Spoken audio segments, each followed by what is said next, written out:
आज का जो हमारा टॉपिक है वो है फेडरल बजट 2020 जो कि कल अनाउंस हुआ है 12 जून 2020 को।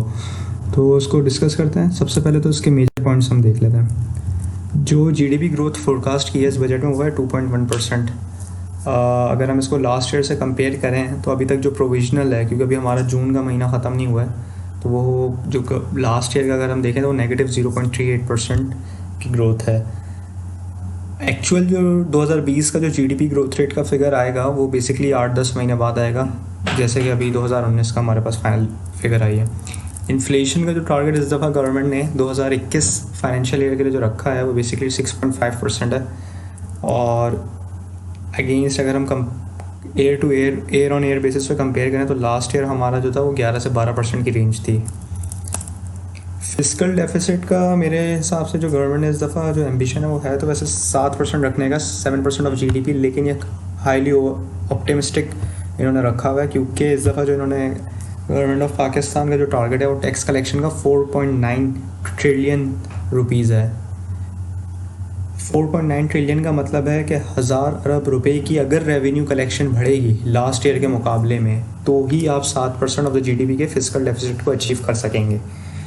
1000 अरब से टैक्स कलेक्शन बढ़ाना बहुत मुश्किल लग रहा है। क्यों? क्योंकि इस दफ़ा अगर आप बजट देखें तो कोई नया टैक्स नहीं लगाया गवर्नमेंट ने। सेकेंडली जो एक और इम्पॉर्टेंट चीज़ है वो ये है कि ये जो बजट बनाया गया है इसके अंदर कहीं मेंशन नहीं है कि हुकूमत ने जो फर्स्ट क्वार्टर जो आपका जुलाई 2020 से लेकर सितंबर 2020 है, वो जो 3 महीने पहले आ रहे हैं, उसमें जो आपकी टैक्स कलेक्शन कम होगी ड्यू टू कोविड, उसकी वजह से जो आपकी टैक्स कलेक्शन कम होगी। क्योंकि अभी आप इमरान खान खुद कह रहे हैं कि आपका जो जुलाई और अगस्त में पीक करेगा कोरोना, तो ऑब्वियसली आपकी इकोनॉमिक एक्टिविटी कम होगी। जब इकोनॉमिक एक्टिविटी कम होगी तो आपकी टैक्स कलेक्शन जो आप टारगेट रख रहे होंगे वो मीट नहीं कर पाएगा।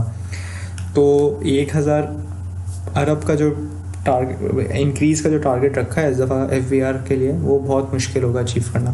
डिफेंस के बजट में कोई इंक्रीज़ नहीं है इस दफ़ा, जो लास्ट टाइम था उसी के आसपास ही रखा गया। अगर हम बात करें कि इस बजट का अफेक्ट क्या पड़ेगा पर्टिकुलर स्टॉक मार्केट के सेक्टर्स से रिलेटेड, तो एज सच कोई इतनी ज़्यादा कोई बड़ा इम्पैक्ट है नहीं किसी रेलिवेंट सेक्टर के लिए। तो अगर हम ऑटो सेक्टर की बात करें तो ऑटो सेक्टर के लिए ये है कि एफईडी इम्पोज किया गया है एट द रेट ऑफ 7.5% जो डबल केबिन व्हीकल्स हैं। इसका जो इम्पैक्ट है वो नेगेटिव पड़ेगा आपका इंडस मोटर्स और गंधारा इंडस्ट्रीज़ पे। इंडस मोटर जो है वो बेसिकली आपका हाइलक्स असेंबल कर रहा है और गंधारा जो है वो डीमैक्स बना रहा है। इंडस मोटर्स के लिए है तो नेगेटिव, लेकिन अगर आप उसका प्रोपोर्शनेटली देखें तो बेसिकली हाइलक्स इतना ज़्यादा कॉन्स्टिट्यूट नहीं करता सेल्स का बनिस्बत अगर आप टोयोटा करोला देखें या फिर अब आप यारिस की जो सेल शुरू हुई है, फिर भी एक नेगेटिव है टोयोटा और गंधारा दोनों के लिए।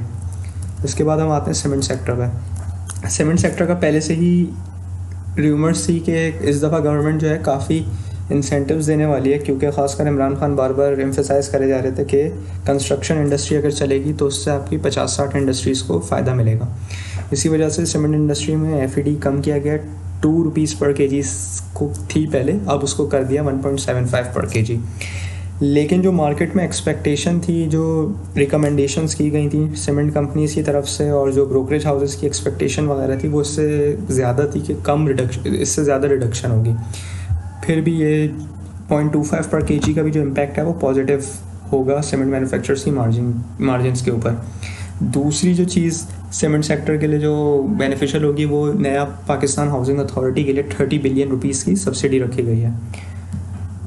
नया पाकिस्तान हाउसिंग अथॉरिटी से रिलेटेड इमरान खान जब से वज़ीर आज़म बने, जो उनका 50 लाख घरों का एम्बिशन है वो तो है, लेकिन अब इसमें एक चीज़ देखने की होगी कि 2 साल हो गए अभी तक कोई एक घर नहीं बना है। तो अगर ये मटेरियलाइज़ कर जाता है, प्रोजेक्ट स्टार्ट हो जाता है इस साल से, तो ये एक डिमांड बूस्ट करेगा सीमेंट सेक्टर के लिए और बेनिफिशियल होगा।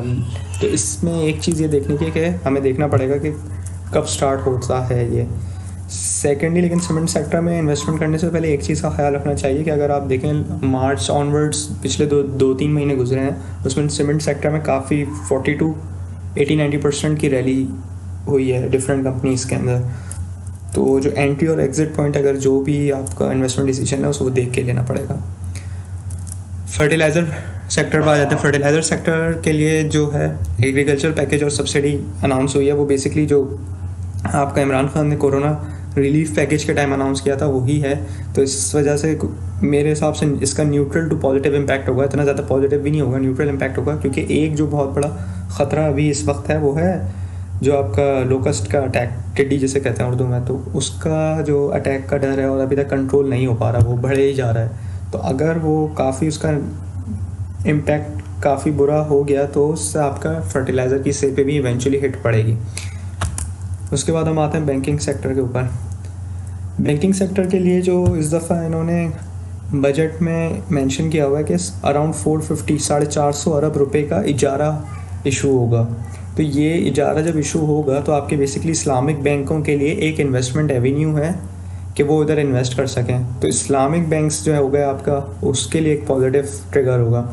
बाकी एक ये था कि सुपर टैक्स जो है, जो extra tax basically apart from the 29% जो कॉर्पोरेट टैक्स सारी कंपनीज पे लगता है, बैंकिंग पे 29 ही लगता है, ज़्यादा लगता है, 35 लग रहा होता है। तो जो सुपर टैक्स बाकी कंपनीज पे तो नहीं लगता, सुपर टैक्स सिर्फ अब बैंकिंग कंपनीज पे लगता है। वो 2020 में एंड हो रहा था, तो उन्होंने 1 साल फर्दर एक्सटेंड कर दिया है।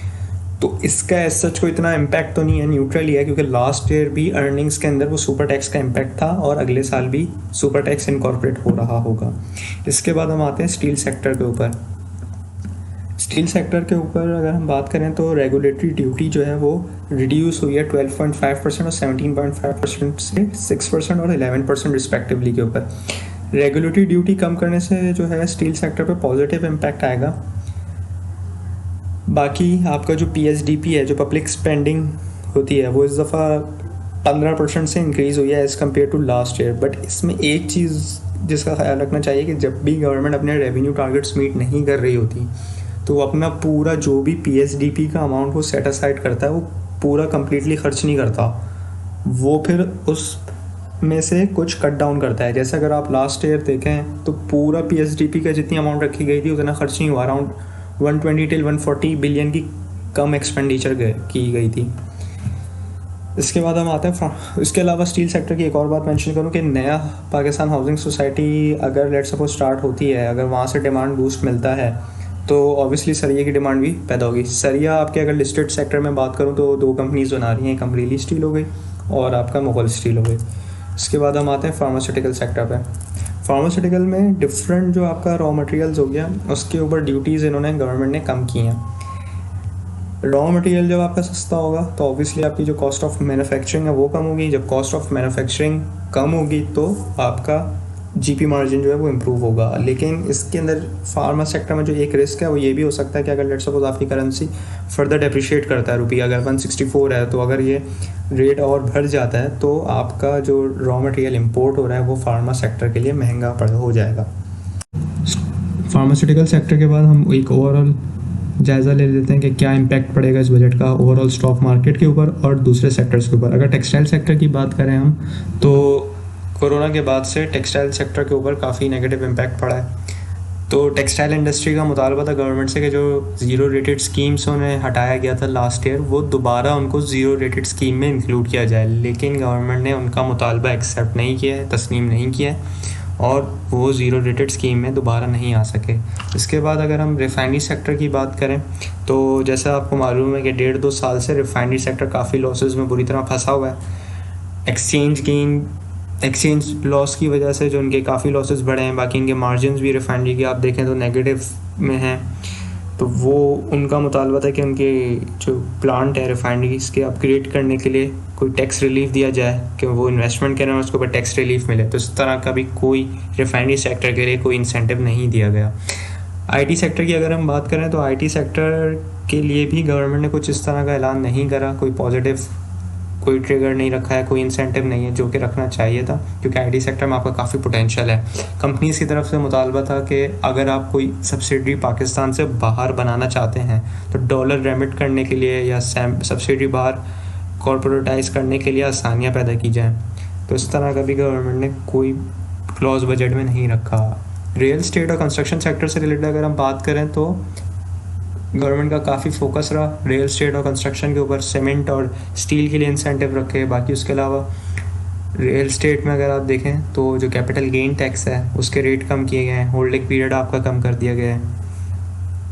रियल स्टेट और इन सेक्टर्स के अलावा अगर हम ओवरऑल एक स्टॉक मार्केट पे इम्पैक्ट देखें कि मेरे हिसाब से मुझे क्या लग रहा है कि आगे क्या होने जा रहा है बजट का इम्पैक्ट जो स्टॉक मार्केट में मंडे ऑनवर्ड्स आएगा, मुझे जो लग रहा है वो ये है कि आपका जैसा आपने देखा फ्राइडे को अराउंड 518 पॉइंट्स मार्केट गिरी। फ्राइडे को जो मार्केट गिरी है वो बेसिकली इंटरनेशनल मार्केट्स में जो बेरिश ट्रेंड रहा उसकी वजह से एक बहुत बड़ा इम्पैक्ट था। दूसरी वजह जो ये थी कि ऑयल की प्राइस 7-8% डिक्लाइन हुई थी।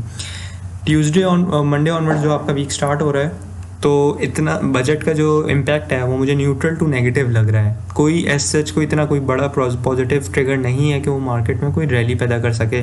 तो मेरे हिसाब से मार्केट जो है उसे न्यूट्रल लेगी, न्यूट्रल टू नेगेटिव लेगी। क्योंकि नेगेटिव मैं इस वजह से कह रहा हूँ, न्यूट्रल टू नेगेटिव इस वजह से कह रहा हूँ क्योंकि स्टॉक मार्केट में जो इन्वेस्टर्स हैं, जो ब्रोकर्स हैं, उनका मुतालबा ये था कि स्टॉक मार्केट पिछले 2-3 साल से जो डिक्लाइनिंग ट्रेंड पे है उसको ख़त्म करने के लिए कैपिटल गेन टैक्स कम किया जाए, डिविडेंड के ऊपर जो टैक्स है वो कम किया जाए। लेकिन इस तरह का कोई भी इंसेंटिव नहीं रखा गया है स्टॉक मार्केट के इन्वेस्टर्स के लिए या ब्रोकर्स के लिए। बाकी इसके अलावा अगर हम बात करें इलेक्ट्रिसिटी सब्सिडी, एक बहुत इंपॉर्टेंट पॉइंट है कि जो गवर्नमेंट ने इस दफ़ा सब्सिडी रखी है बजट में इलेक्ट्रिसिटी बिजली के लिए वो लास्ट ईयर के मुकाबले में कम है। और जो IMF से भी एग्री हुआ है गवर्नमेंट की बात वो ये हुई है कि सितंबर 2020 तक बिजली की कीमतों में इजाफा नहीं होगा। लेकिन जब सितंबर ऑनवर्ड्स बिजली की कीमत में इजाफा होगा तो आपके जो बिजनेसेस हैं उसकी कॉस्ट ऑफ डूइंग बिजनेस बढ़ेगा, उसकी जो कॉस्ट है वो बढ़ेगी तो उसके प्रॉफिट्स डिक्लाइन होंगे। इसके अलावा गवर्नमेंट ने रिटेल सेक्टर के लिए 2-3 इंसेंटिव्स दिए हैं। मेजर मैं आपको के सामने रख देता हूँ कि 50,000 की कंडीशन थी कि अगर कोई रिटेलर 50,000 या उससे अबव की सेल कर रहा है किसी को तो उसकी CNIC की कंडीशन थी। अब उस 50,000 की लिमिट को हटाकर 1 लाख तक ले गए हैं। लेकिन ये देखने की बात होगी कि ये इम्प्लीमेंट होगा भी या नहीं होगा। दूसरी चीज़ जो है वो ये है कि Tier 1 रिटेलर्स के लिए जो पॉइंट ऑफ सेल पे जो टैक्स है वो 14% था, उसको गवर्नमेंट ने कम करके 12% कर दिया है। ये एक अच्छी चीज़ है, ये एक इंसेंटिव देगा रिटेलर्स को कि वो बेसिकली आएँ और रजिस्टर करें ताकि कम रेट ऑफ टैक्स पे उनकी जान छूट जाए। इसके अलावा गवर्नमेंट ने कुछ स्टेप्स लिए हैं डॉक्यूमेंटेशन ऑफ इकनॉमी के लिए। ईज़ ऑफ डूइंग बिजनेस से रिलेटेड 2-3 स्टेप्स लिए गए हैं। ईज़ ऑफ डूइंग बिजनेस आपने जैसे देखा रैंकिंग पाकिस्तान की लास्ट ईयर इम्प्रूव हुई थी तो वो चांसेस हैं कि थोड़ी बहुत दोबारा इम्प्रूव हो जाए। तो ओवरऑल जो है मेरे हिसाब से नेक्स्ट वीक मंडे को देखें किस तरह क्या इम्पैक्ट, क्या मार्केट किस तरह लेती है इस बजट को। मेरे हिसाब से न्यूट्रल टू नेगेटिव इम्पैक्ट होगा। कोई ऐसा सच कोई बड़ा ट्रिगर नहीं लग रहा, कोई पॉजिटिव ट्रिगर नहीं लग रहा जिसकी वजह से कोई मार्केट में रैली बन सके।